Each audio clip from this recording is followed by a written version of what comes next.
ሰላም ጤና ይስጥልን ውድ የአሮማ ሚዲያ ቤተሰቦቻችን፣ የሰዓቱን ዜናዎች እንደሚከተለው እናቀርባለን። አብራችሁን ቆዩ። የጸጥታው ምክር ቤት በሩሲያ ኦፕሬሽን ሚሳይል ላይ ለመምከር ስብሰባ ተጠራ። ሩሲያ አርብ ዕለት በዩክሬን ላይ ኦፕሬሽን የተሰኘውን ሚሳይል መተኮሷ ይታወቃል።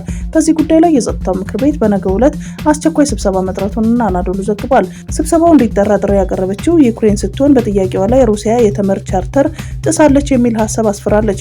እንዲሁም ይህ ጥቃት በአሜሪካና በአውሮፓ የሚደረጉ የደህንነትና የሰላም ጥረቶችን እንደሚያዳክም የጠቀሰው ዩክሬን ዓለም አቀፉ ማህበረሰብ በአጥቂው ላይ ጫና እንዲያሳድር የሚል መልእክትም አስተላልፋለች። ሩሲያ ይህንን ጥቃት የፈጸመችው በፕሬዝዳንት ፑቲን መኖሪያ ቤት ላይ ዩክሬን ለፈጸመችው ጥቃት ምላሽ መሆኑን ማስታወቋ ይታወሳል። ይህ በእንዲህ እንዳለ ሩሲያ ኦፕሬሽን የተሰኘውን ሚሳኤል በዩክሬን ላይ ስትጠቀም አርብ ሁለተኛ ጊዜ ነው። መጀመሪያ ይህንን ሚሳኤል የተኮሰችው ጦርነቱ የተጀመረ ሰሞን እንደነበረም ይታወሳል። ዶክተር አብርሃም ተከስተ ከፌዴራል መንግስት የሚላከውን በጀት በመቀነሱ ሀብት ማሰባሰብ ጀምረናል አሉ። የትግራይ ክልላዊ ጊዜያዊ አስተዳደር ስራ አስፈጻሚ ኮሚቴ ያሉበትን ችግሮች ለመፍታት ሀብት ለማሰባሰብ የሚያስችል ደንብ ማጽደቁን አስታወቀ።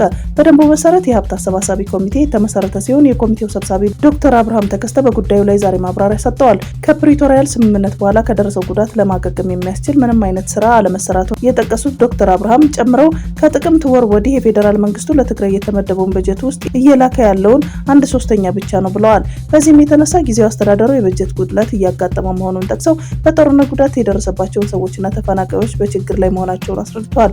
በችግር ላይ ያሉት ሰዎች እንዲጠበቁ ከመናገር ባለፈ ሀብት ማሰባሰብ ድጋፍ እንዲያገኙ ማድረግ ስለሚገባ ደንቡ መጽደቁንም አስታውቋል። የኮሚቴው ምክትል ሰብሳቢ ዶክተር ምህረት በየነ እንደጠቀሱት ደግሞ የሀብት ማሰባሰብ ሂደቱ የሚከናወነው በተለያየ መንገድ ሲሆን የሚሰበሰበው ገንዘብ በየጊዜው ለህዝብ ይፋ ይሆናል። እስካሁን ድረስ ለዚህ ሲባል በ13 ባንኮች አካውንት መክፈትንና 7 ያህል ንዑስ ኮሚቴዎችን ማዋቀራቸውን አስታውቋል።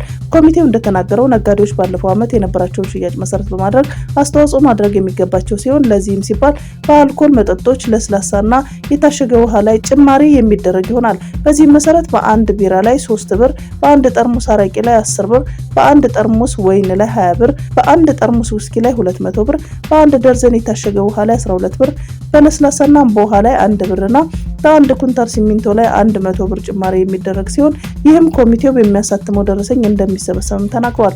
በሀብት ማሰባሰቡ የሚገኘው ገንዘብ ለመንግስት ሰራተኞች፣ ለፍትህ አካላት፣ ለደህንነት ኃይሎችና ፖሊስ እንዲሁም መንግስታዊ ላልሆኑ ድርጅቶች ደሞዝ እንደሚከፈልም አስታውቋል።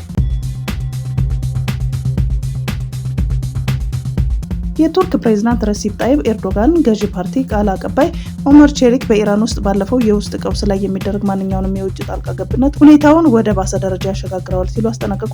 ቃል አቀባዩ ኦመር ቼሊክ እንዳሉት ኢራን የውስጥ ፈተናዎች እንዳሉባት ቢታወቅም እነዚህ ችግሮች መፍታት ያለባቸው በሀገሪቱ የውስጥ ተለዋዋጭ ሁኔታዎችና በመንግስት ፈቃድ ብቻ ነው። በጎረቤታችን ኢራን ውስጥ ምንም አይነት ትርምስ እንዲፈጠር አንፈልግም ያሉት ቃል አቀባዩ የውጭ ጣልቃ ገብነት የከፋ ውጤት ከማምጣት ውጭ ፋይዳ እንደሌለውም አስምረውበታል። አክለውም የውጭ ጣልቃ ገብነቱን እርሳቸው የእስራኤል ትንኮሳ ሲሉ በገለጹት መንገድ የሚመራ ከሆነ ቀጠናዊ አለመረጋጋቱ ሊባባስ እንደሚችልም ማስጠንቀቂያ ሰጥተዋል። ይህ የቱርክ ማስጠንቀቂያ የተሰጠው የኢራን መንግስት ባለስልጣናት በሀገሪቱ የተከሰተው ህዝባዊ አመጽና አለመረጋጋት በስተጀርባ አሜሪካና እስራኤል አሉበት ሲሉ መወንጀላቸው ተከትሎ ነው። በሌላ በኩል የአሜሪካ ፕሬዝዳንት ዶናልድ ትራምፕ ትናንት በሰጡት አስተያየት በኢራን ለሚካሄደው ተቃውሞ ድጋፍ ለመስጠት ወታደራዊ አማራጮችን እያጤኑ መሆናቸውን መናገራቸውን ውጥረቱን አባብሶታል። የእስራኤል ጠቅላይ ሚኒስትር ቤንጃሚን ኔታንያሁ በባላንጣቸው ኢራን የተቀሰቀሰውና አደገኛ እየሆነ የመጣውን ህዝባዊ ተቃውሞ አስመልክቶ ከሀገሪቱ የደህንነትና መከላከያ ሹማምንት ጋር አስቸኳይ ስብሰባ ማድረጋቸውን ኢየሩሳሌም ፖስት ዘገበ። ጠቅላይ ሚኒስትሩ ለካቢኔያቸው በሰጡት መግለጫ እስራኤል በኢራን ላይ ያለው ሁኔታ በቅርበት እየተከታተለች ነው ካሉ በኋላ የነጻነት ደጋፊ የሆነው ተቃውሞ በመላ ሀገሪቱ ተስፋፍቷል። የእስራኤል ህዝብና መላው ዓለም የኢራን ዜጎች እያሳዩት ያለውን ልዩ ድፍረት በአድናቆትና በመደነቅ እየተመለከተ ነው ብለዋል። ኔታንያሁ ያክለው የፋርስ ህዝብ በቅርቡ ከአምባገነን ቀንበር ነፃ እንደሚወጣም ተስፋ አደርጋለሁ ሲሉም ተደምጠዋል። በሌላም በኩል የኢራን ባለስልጣናት በሀገሪቱ የተቀሰቀሰውን ረብሻና ብጥብጥ በስተጀርባ አሜሪካና ኢራን እንዳሉበት በመግለጽ ሀገሪቱ አሸባሪ ቡድኖችን በመጠቀም ሁለቱን እያባባሱ ነው ሲሉም ወንጅለዋል። ሮይተርስ ለጉዳዩ ቅርበት ያላቸውን 3 የእስራኤል ምንጮች ጠቅሶ እንደዘገበው አሜሪካ በኢራን ጉዳይ ላይ ወታደራዊ ጣልቃ ገብነት ልታደርግ ትችላለች የሚለውን እድል ከግምት በማስገባት የእስራኤል ኃይሎች በከፍተኛ ዝግጁነትና ጥንቃቄ ላይ እንዲሆኑ ተደርገዋል። ሁለቱ ሀገራት እስራኤልና ኢራን ባለፈው ዓመት እንደ አውሮፓውያን አቆጣጠር ሰኔ 2025 ለ12 ቀናት የዘለቀ ጦርነት ማካሄዳቸው ይታወሳል። በወቅቱም አሜሪካ የኢራን የኒውክሌር ጣቢያዎችን በማጥቃት ለአጭር ጊዜ በጦርነቱ ጣልቃ ገብታ የነበረ ሲሆን ኢራን በወሰደችው አጸፋዊ እርምጃ በእስራኤልና በኳታር በሚገኙ የአሜሪካ የአየር ኃይል ጦር ሰፈር ላይ ሚሳኤሎችን ተኩሳ እንደነበረ መረጃው ያስታውሳል።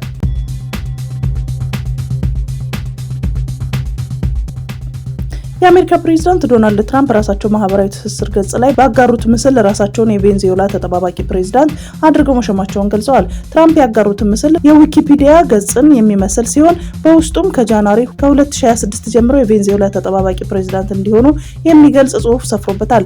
ይሁን እንጂ ይህ መረጃ ትክክለኛ ባልሆነ የዊኪፒዲያ ፕሮፋይል ላይ የተደረገ መሆኑ ተረጋግጧል። በትራምፕ ትክክለኛ የዊኪፒዲያ ገጽ ላይ እንዲህ አይነት መረጃ አልሰፈረም። ይህ ያልተጠበቀ ድርጊት በዓለም አቀፍ መገናኛ ብዙሃን ዘንድ ከፍተኛ መነጋገሪያና መላመት ተፈጥሯል። የህግ ባለሙያዎች እንደሚጠቁሙት ድርጊቱ በህግም ሆነ በዲፕሎማሲ ዓለም ምንም አይነት ህጋዊ መሰረት የለውም። የአሜሪካ ፕሬዝዳንት እንዲህ አይነቱን ምስል ማጋራታቸው በቬንዙዌላ ወቅታዊ ፖለቲካ ላይ ያላቸውን አቋም ለማሳየት ይሆን ወይም ለቀልድ እስካሁን በግልጽ የታወቀ ነገር የለም።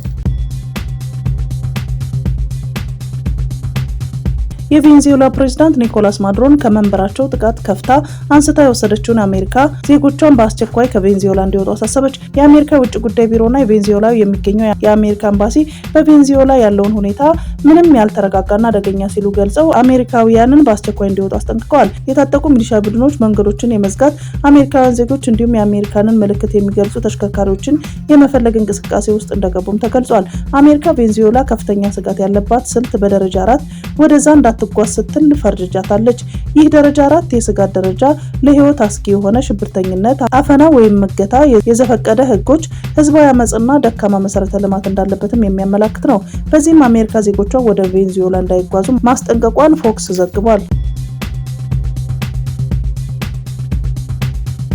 የአውሮፓ ህብረት በደቡብ ኢትዮጵያ ክልል የተከሰተውን አደገኛ የማርበርግ ቫይረስ ወረርሽኝ ለመከላከልና ለመቆጣጠር የሚውል $1.2 ሚሊዮን አስቸኳይ የሰብአዊ ድጋፍ መመደቡን አስታወቀ።